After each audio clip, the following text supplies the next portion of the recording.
Alors, le bleu est assez rare au jardin. Ici, avec la céanote, on peut dire qu'on est servi, Jacques. Ah là, on a tous les tons de bleu, on peut dire, elles sont quasiment toutes bleues, sauf peut-être quelques-unes qui est blanche. Et autrement, en effet, on passe du bleu foncé au bleu clair. Pour ceux qui ne connaissent pas le nom de céanote, on l'appelle autrement, il y a un nom un peu plus commun. C'est le lilas de Californie. Il y a une ressemblance avec la fleur du lilas d'ailleurs un petit peu. Il y a une ressemblance, c'est un joli bouquet, c'est volumineux finalement. Sans doute pour cette raison qu'il est comparé au lilas. Alors vous disiez lilas de Californie pour son nom un peu plus commun, il vient vraiment de là-bas?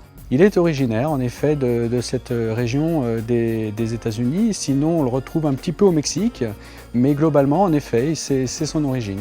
Alors encore une fois, de par ses origines, il va aimer le soleil, les climats chauds? Il va aimer les climats tempérés, le soleil, en effet.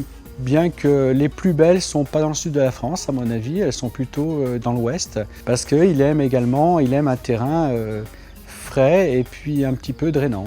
Alors justement, quels sont ses besoins au niveau de la plantation, en pleine terre? C'est assez costaud, on en voit, il résiste un peu dans toute la France, un peu tous les terrains, elle supporte assez bien le calcaire. Elle se plaît énormément en Bretagne, dans des terrains humifères ou des terres noires. Ce qui peut la déranger le plus, ce sont des terrains asphyxiants. Pour un maximum de fleurs, du plein soleil? Plein soleil, et si on est dans une région où les hivers sont très rigoureux, la mettre à l'abri derrière un mur ou la palisser.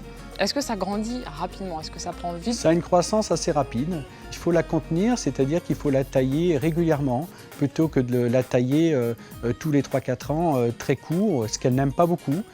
Il vaut mieux le faire régulièrement et la tailler après la floraison. Est-ce que c'est à tailler justement comme un rosier? Il y a des choses à respecter ou là on peut se permettre d'être un peu plus... Non, on peut être, je pense qu'il n'y a pas trop de questions à se poser. Ce qu'il faut éviter, c'est de tailler des fois très très court dans du vieux bois et là elle a du mal à redémarrer.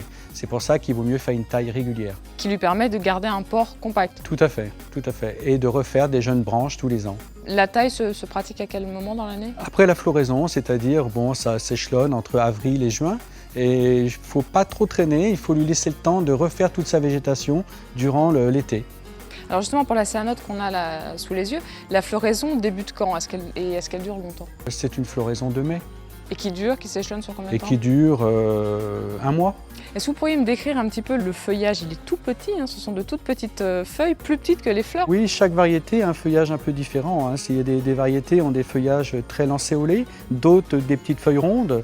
Et sinon, on voit ici Skylark qui est plus compact, moins vigoureuse et sans doute, comme beaucoup de plantes, qui poussent moins vite, plus rustique.